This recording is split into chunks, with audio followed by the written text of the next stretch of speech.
I was just wondering, how the Irrawaddy tragedy has informed me over the last 20 years and in the work that I do for Iswar Sankalp. I think the worst fears of any family member, whether it is a family, whether it is a community or a nation, is that how their unwell relative will be, whether it at home or in an institution.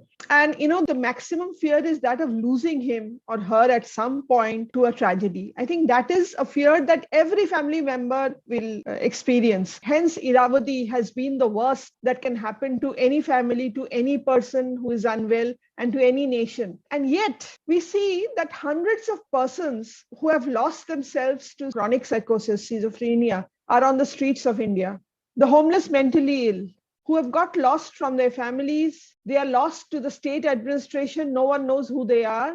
And their lives may not end in fire. Their lives may simply end by dehydration in India today. And the human being will just turn into a numbered corpse in a morgue. So Irrawaddy is happening every day in India. And we cannot afford to think of it as one event in an isolated period of time and space. It is happening every day.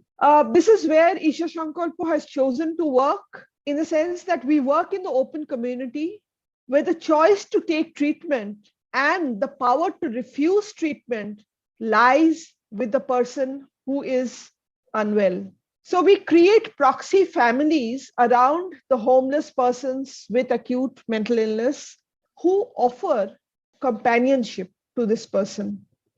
We have realized that even when there are no visible chains and a person is moving around freely on the streets, yet there are invisible chains which bind and deny him access to his citizenship rights, his education, his work opportunities. And these are the chains of stigma, beliefs in the community, which we all know. But there is one more chain, which I will say, that of convenience. Many of us tie up people and restrict their movement, restrict their access to their entitlements and rights because of our convenience, because of the convenience of governments, because of the convenience of communities. And I would like to put that across on the table in this word. Convenience has been one of the major chains which have bound people.